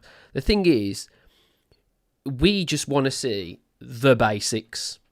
You know what I mean? Especially very early on in the Championship. All we want to see is things working in one capacity. Like, we could maybe lose a few games, but as long as we're seeing something on the pitch that we go, okay, there's something happening there, we're going to build, it is what it is, we'll back them. But if they're going to down tool like they have this season, some of these players, then I'm sorry, we're better off without them. Some of them, we're genuinely better off with inferior players, because you look at Strand Larsen, he's bagging goals in now for Crystal Palace. Why wasn't he doing that for us? And you could say, oh, it was the service, this, that, and the, like, he's gone down on record saying he wasn't happy, and we saw that on the pitch. So, do we want players to stay if that's going to be the way they're thinking? No, we don't. So, I get what you're saying, Sharky, and we'll get behind the players, absolutely, but they have to also show something on the football pitch. That's my sort of response to that. We'll forgive anybody, Dan, if they put 110% effort in every game. If you make a mistake, that fan base will get behind you because you're putting your all in. But if you're strutting around, sulking, you know, not bothered and whatever, like that fucking lanky streak of piss was, you can fuck off for me. I don't want you. And if we can get 48 million quid for you, happy days. I'll tell you now, he won't last long at Crystal Palace. No. What makes you say that, sir? What should... Most of them are all the same now. You've got to look after yourself in any line of work at the end of the day, haven't you? Everybody's got to look after themselves. But you've got to have some self-pride and the will to win. Even in a poor side, you've still got to turn around and grit your teeth and point out anybody within that side you ain't putting a shift in. And there lies one of our major problems. We've had something like 7 different captains this season. We've got no natural leader on that pitch that's going to pull you out, pull me out. If we were playing and going, you ain't putting a shift in, I'm going to pull you up. And it's funny how when Doherty went public and said, do we want to be known as cowards? Yeah. Or do we want to be known as fighters who would go down fighting? Things changed. Yeah. Sometimes you have to speak some real harsh truths. And this lot, unfortunately, whether they're good enough or not, have not put a shift in on a regular basis where we can say, okay, they ain't quite good enough, but my God, they don't half graft. Fair play to them. We've been known as a fan base that if you put a shift in, we'll get behind you. But my God, if you're lazy, it ain't a nice place to play football. And unfortunately, Jurgen Strand Larsen was a lazy, bone idle, useless bastard for us this season. That is fact. He might not. I wish he was watching it. I'd tell him to his face if I seen him in the street. He just didn't jump. Like, that was my real weird thing about him. He was like a It's really football. tall bloke who just never fucking jumped up for a football. He gave up jumping when that fucking Newcastle deal fell through, didn't he? He gave up jumping. He went on strike with his jumping. So Fucking not now. But there's no need. I'll give me an Adam Armstrong. Yeah, any yeah, day. The absolutely. He's gonna fucking run and press, and he'll get us a few fucking goals in the championship. yeah, I think that's the thing. I think that's the caliber of player that we are gonna get. We all know that, but you do need some gems in the team if you're going to be the big dog. You can't just assemble a fucking championship wannabe side and get into the Premier League. You're going to still want these household names, and that's my only worry with Rob Edwards is I don't know if he's going to be able to do that. But at the same time, fucking surprise me. I'm ready for it. Show me. You know what I mean? Like, if it all clicks, I'll be fucking buzzing. This pre-season, your most important player, Krejci, if he has a very good World Cup, we're in trouble. He already is. Right? He already is. If he goes to the World Cup, all right, they've qualified. But if he goes to the World Cup and goes on a world stage and has a really good World Cup, he will not be at Wolves next season. He's only got to have a couple of good games, hasn't he, really? Do you know what I mean? Yeah. That's all it takes. It's all it takes from a Wolves perspective. If you start to play well, that's it. And you get gone. That's it. That'll be the level of their ambition. If he has a good World Cup and he's still playing for Wolves come September, you'll think, hang on a minute, he's like serious. Yeah. Because they're looking after him. Yeah. And he should be your next captain. Yeah. Yeah, absolutely. How old is he? 23, 24? Yeah, not very old. Yeah, 24. Yeah. Great age. Can't see it myself, but there you go. Yeah, anyway, guys, get you questions in the chat at the moment. What's the next game, lads? Because fuck me, I've lost track. When's that? It's a week tomorrow, isn't it? Yeah. Next Friday. That's fucking really shit going. Is it 7:45 kickoff? It is, Fuck me. How many late kickoffs are we going to have? We've had Arsenal, Spurs, Chelsea, Brentford, West Ham, all 8 o'clock kickoffs. That's unheard of, isn't it? What the fuck, man? That is wild, that is. I don't know. Have you got anything else on your agenda, Dan? What is that? I've always wanted to know this. So I'm going to go off topic here a little bit. Go on. But we've got to ask him, where the fucking hell did you get the idea for Gary Poundland? Yes.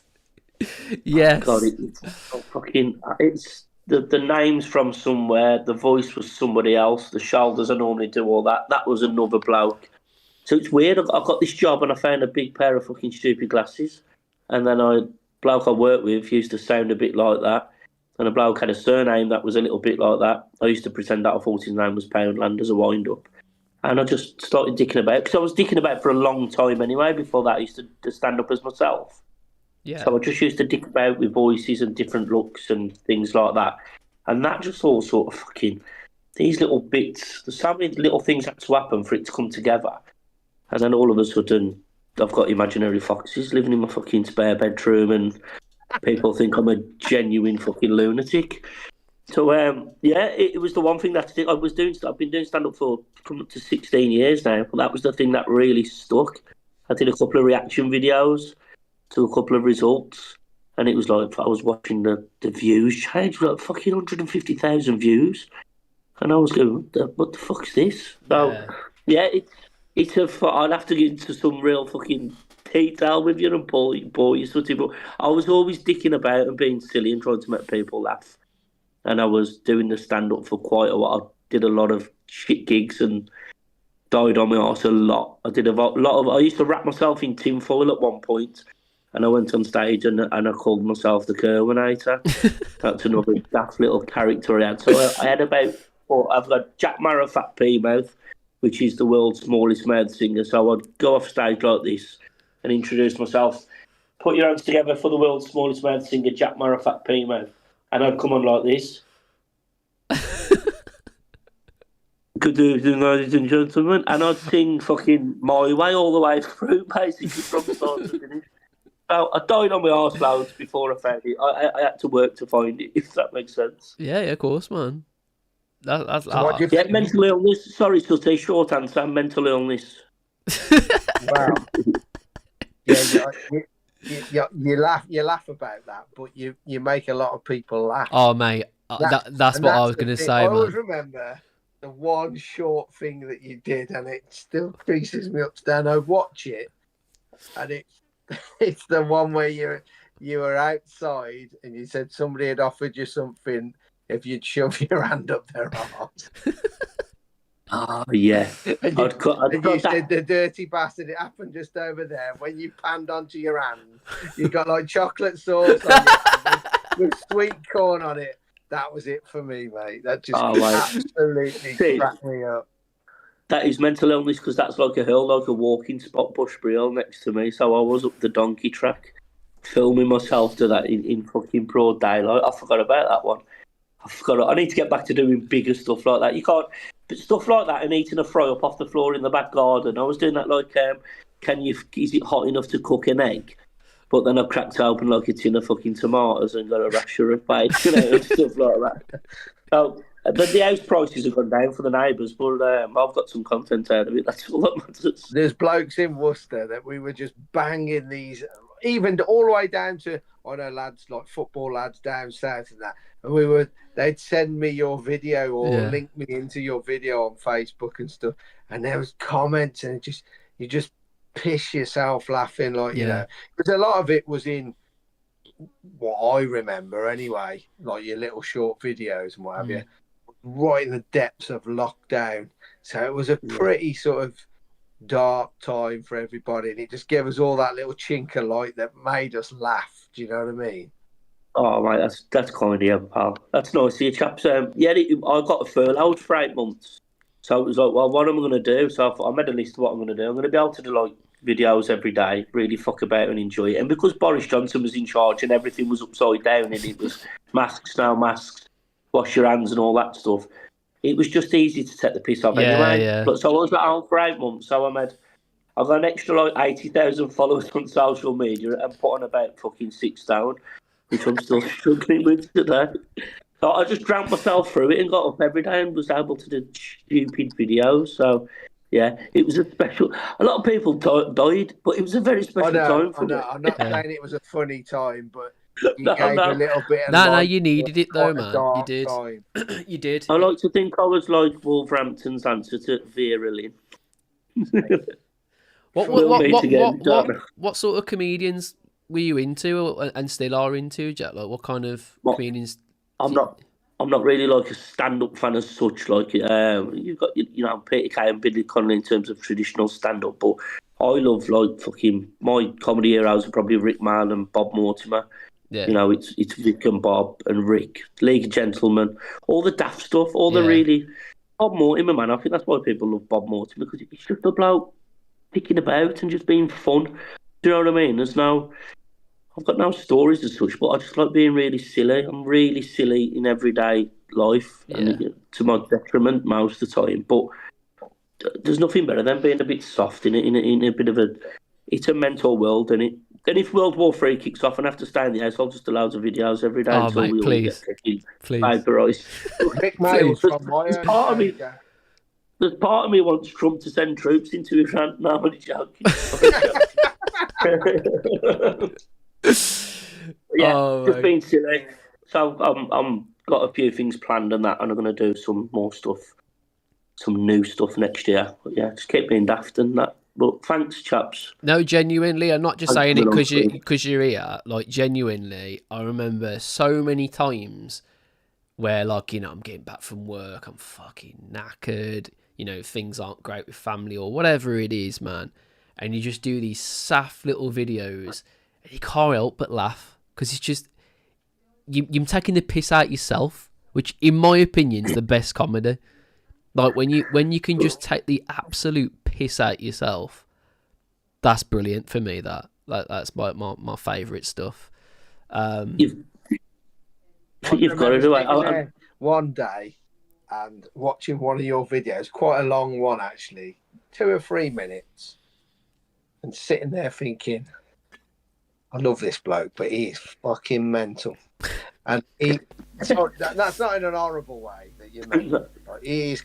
What kind of mind creates this character and these stories?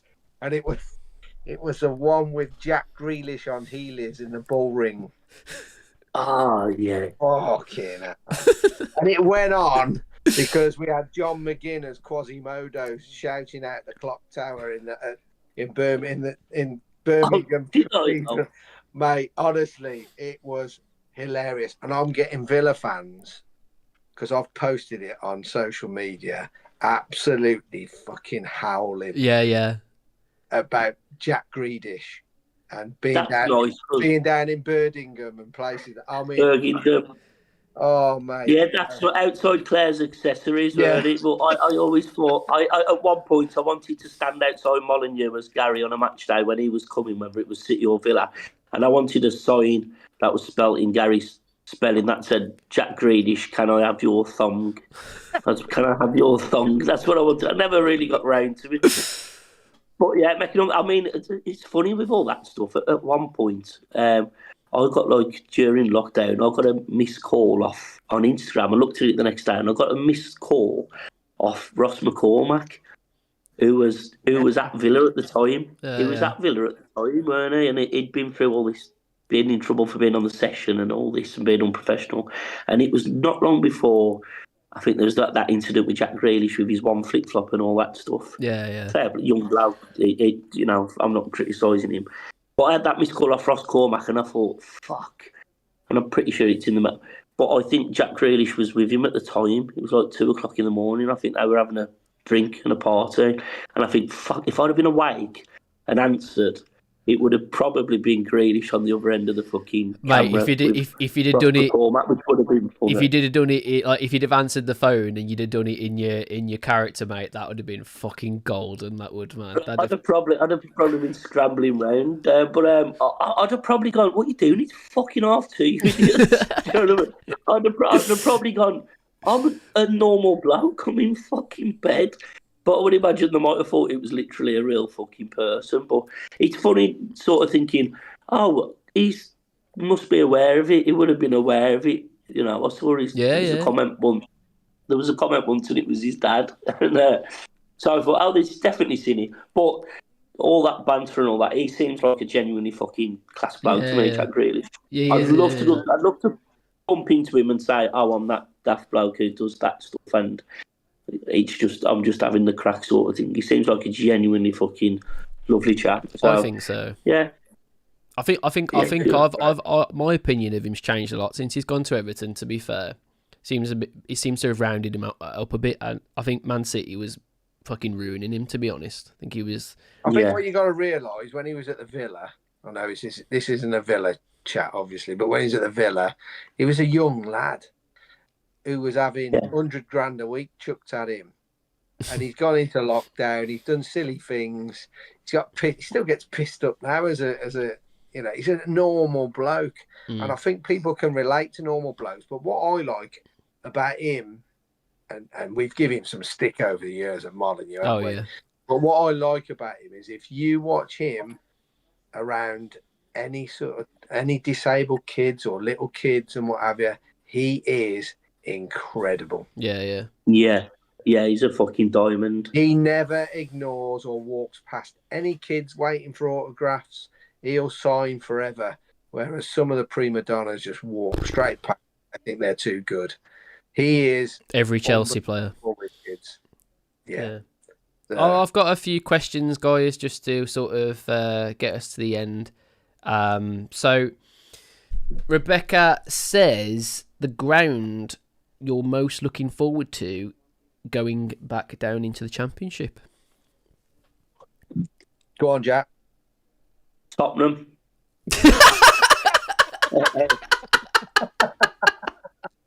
And then I look forward to seeing him in fucking League One as well.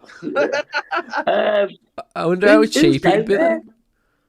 The Sheffield Wednesday. I've never been to Hillsborough. Sheffield Wednesday in the Championship these days. I don't even know. They won't be next season, mate. Nah, they got fucked over, didn't they? Okay.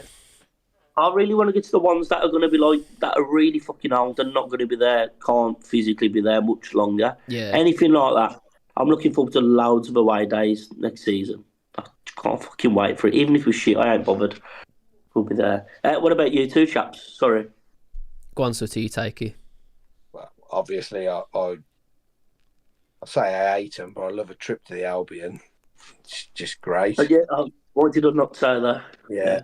Albion, Blues, just brilliant rivalry, and it's always noisy. And but they're all good away days in the Championship. If Wrexham don't come up, that'll be a feisty away day. They're no lovers of ours, and we're no lovers of theirs. So it feels more footbally, doesn't it? I know it's a soft thing to say, really, but I feel like the Premier League, like, it's just so fucking boring, innit? It's so like even watching the big games now, you're sort of looking at your phone a lot of the time, aren't you? You're just glancing down and going, "What's going on? Oh, someone scored, brilliant. Is it going to go to VAR? Oh, it has. Great stuff. And it's disallowed. Fantastic. So it's still 0-0. It's just fucking boring, man. It's soulless. That's what it is. It's full of soulless people who have and jumped on board. I watched a thing. I can tell you this quickly the other day on social media about these. It had these two supporters on. One of them was that angry Ginge off the jungle. Oh yes, United supporter, and they're going on about the biggest, most relevant derbies in the country. Fucking hell. I'm sure they were taking the piss because they had Spurs and Tottenham down as a feisty derby. Spurs and Arsenal. And when they had Spurs and Arsenal, and they had that, then somebody asked them about Southampton and Portsmouth as a derby, and they went irrelevant to nothing game. These people are so uneducated on football. Yeah. I'd rather go. Isn't it Southampton and Portsmouth? It's like politics and strikes, isn't it? Yeah, it's huge. If you said to me, not my derbies, but if you said to me, you can go and watch Spurs and Arsenal, Man City, Man United, Liverpool, Everton, you can go and watch any of them, or you can go and watch West Ham, Millwall. Yeah. Or you can go and watch Southampton, Portsmouth, Newcastle, Sunderland. I was going to say Sunderland, Newcastle's been all right, to be fair. That's United, some good games. If you can go and watch all of them, then I would bin every one of them Arsenal, Man United, Liverpool games to go and watch any of them other derbies all day long, every day of the week, 365 days of the year. Took any of them Cardiff, Swansea, or Cardiff, Wrexham, or all Swansea, day long. Wrexham, any of them in it as well. Yeah. I'm actually praying, and if there's any Millwall supporters watching this, I doubt if there is, I actually hope you don't go up because I'm looking forward to a trip down there. It's been a while. Yeah, it's fucking good. Last time I went there, we drew 2-2. Good fan base, that is. On Boxing Day, I think it was, and Romain Sace scored an absolute blinder. There's a year we won the championship, but it was a good away day. I've been there loads of times, and I've been to the Old Den, which was an experience in its own. But never been to a football ground anywhere else where I've had darts thrown at me. No. Quite interesting.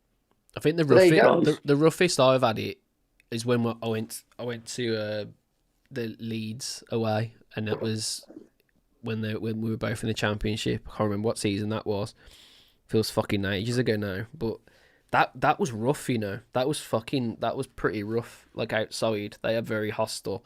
But I think that just adds to it. I think people, like you were saying at the start, sort of, you know, sort of segueing back to the reason we want the liquidator back in there.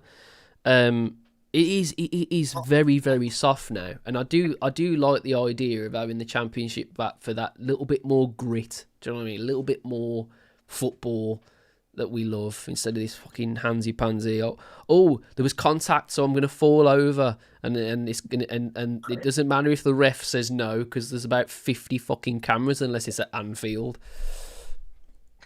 You know, anybody from outside clubs will be watching any bit of Wolves fan base saying, we're looking forward to the Championship, and they'll be going, oh, fucking bet you are now, you've got no choice. Oh, mate. But we, 19-1, weren't it, at one point? 19-1 at fucking VAR. I love mentioning that, you know. Every time someone fucking moans on X, I love going on our Wolfpack thing and just being like 19-1 and literally just leaving that.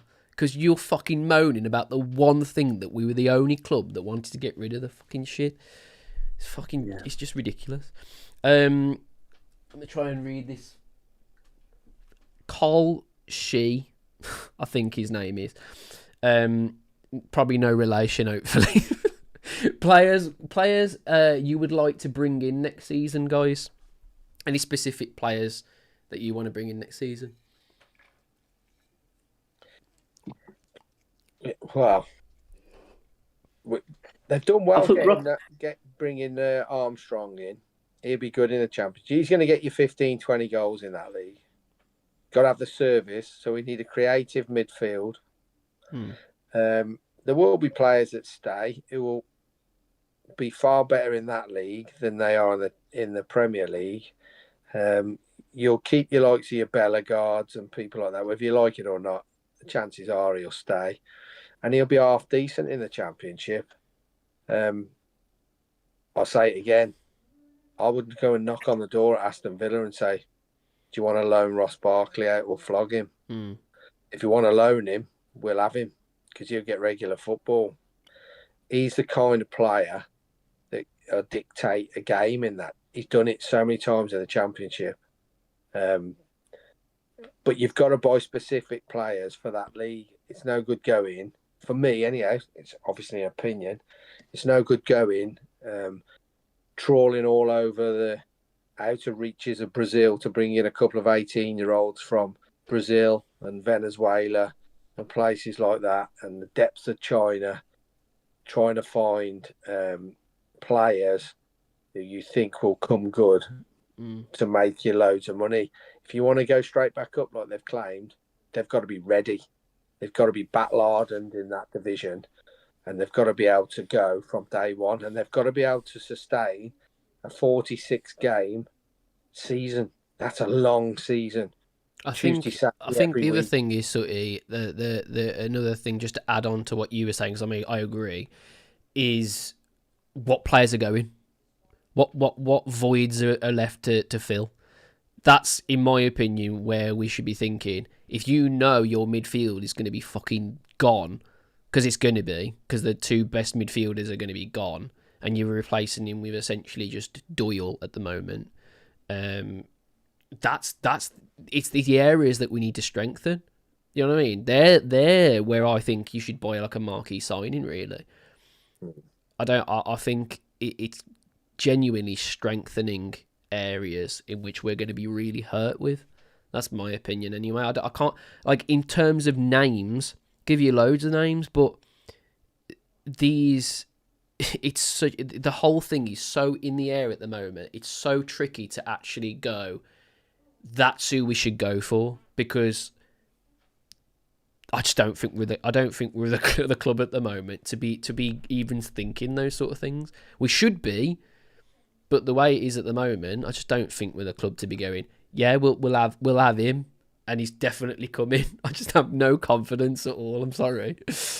What about you, Jack? Is there anyone who sort of comes out off the page to you that you think, oh, that'll be what I fucking love, and just indulge me, would be if they want to make a statement and they want to do something. I'm not going to say Neves because I think it's impossible, but I'd fucking love it if we actually tried to sign Raul Jimenez. Well, that sounds really stupid. Everyone's going to think, all right, whatever, he ain't going to come back. He fucking loves the place. Absolutely loves the place. I don't think he's ever really got over us. It's wishful thinking. But more importantly, I think I really hope we keep Mane. I think Mane could be really fucking important. We know the Brazilians will go. Mane, it sounds like from what he said, that if the money comes, then he's going to be gone. But I just think I could see him being really exciting in the Championship. I could really see him setting it alight. But nobody springs to mind. I think Ross Barkley's a fucking great shout. Players like that, bit of experience who want to play. Like you say, if he went to Luton, he was happy there.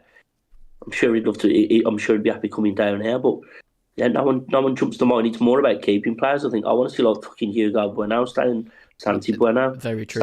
Santi Bueno, I think could be that one of them you look at and go, he might be the most important player we can keep in a sense, because we ain't going to keep the two Brazilians, but you keep him as that sort of anchor and sort of build it around him. Then it sets us more with a sort of steady chance. If that makes sense. No, more about what we keep and what we're bringing from it. Yeah, definitely. I think there's going to be players that haven't really set alight the Premier League since we've had them, who are going to be much, much better in the Championship. So a lot of them probably will stay just to go, you know what, I'm going to prove myself. But so many that will just want one out, and you can't really blame some of them. I think João Gomez especially.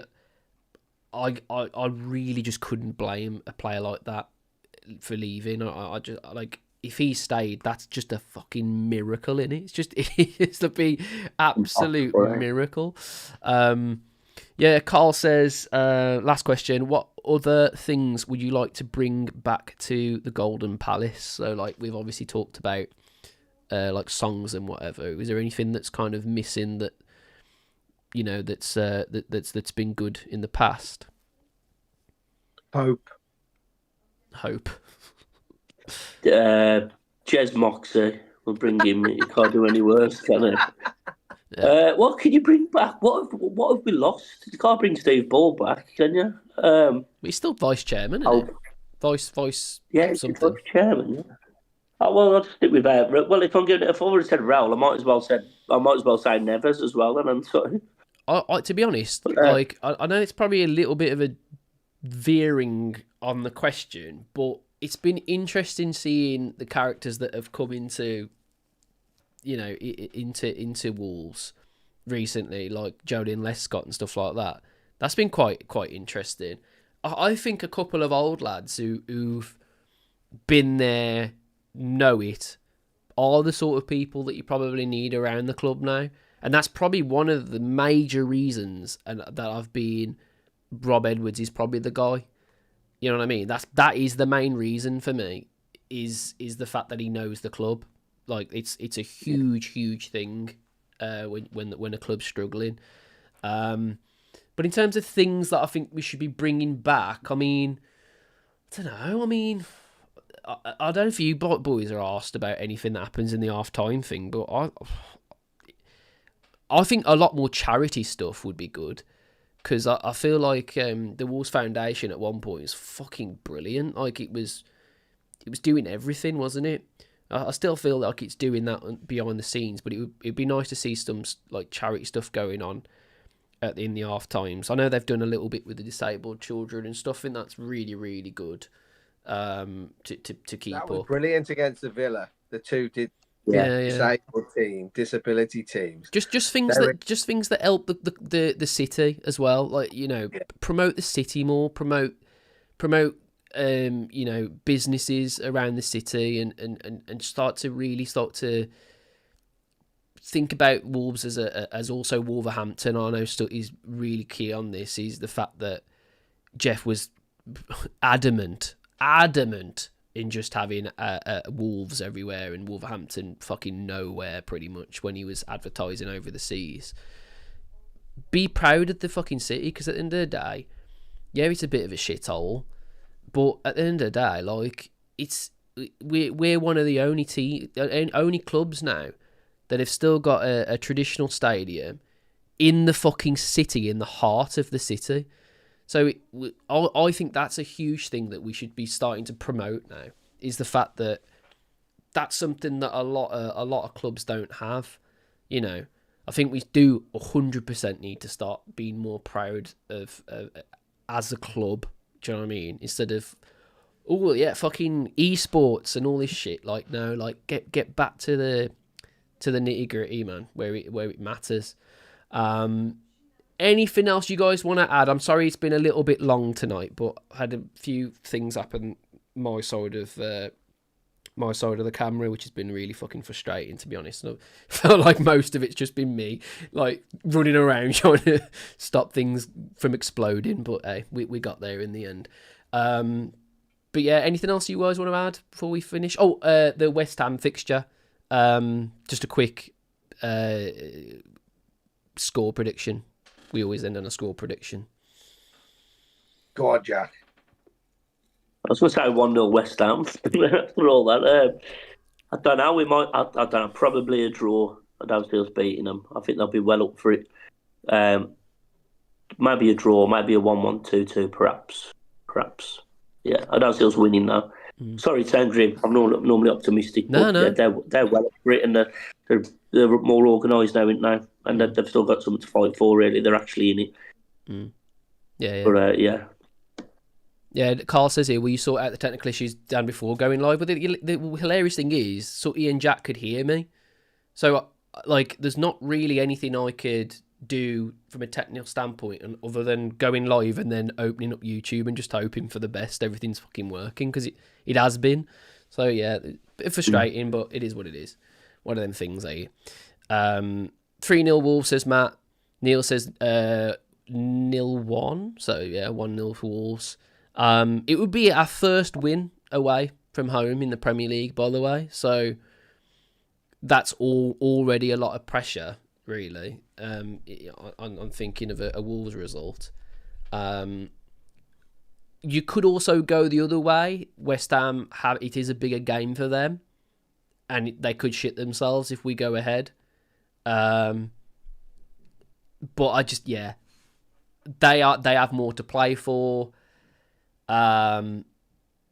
It's been a while, hasn't it, since we played a football match. I'm gonna go for a boring fucking like 1-1 or something like that. Do you know what I mean? Like a fucking bore draw. Yeah. What about you, Sutter? 2-1 Wolves. 2-1 the Wanderers. Beautiful. Yeah. Nice one. Jack, cheers for coming on, mate. I'm sorry about the technical issues and stuff. I didn't realise it was going to go over this long, but I really appreciate you coming on, man. It's been really good hearing from you and seeing you. Because what a debut. Yeah. I mean, the thing is as well, like I said this earlier, I think away fans, especially foreign fans, genuinely think you are Gary Poundland, by the way. Like genuinely, I know that for a fact. People will literally be going, "Who is this guy?"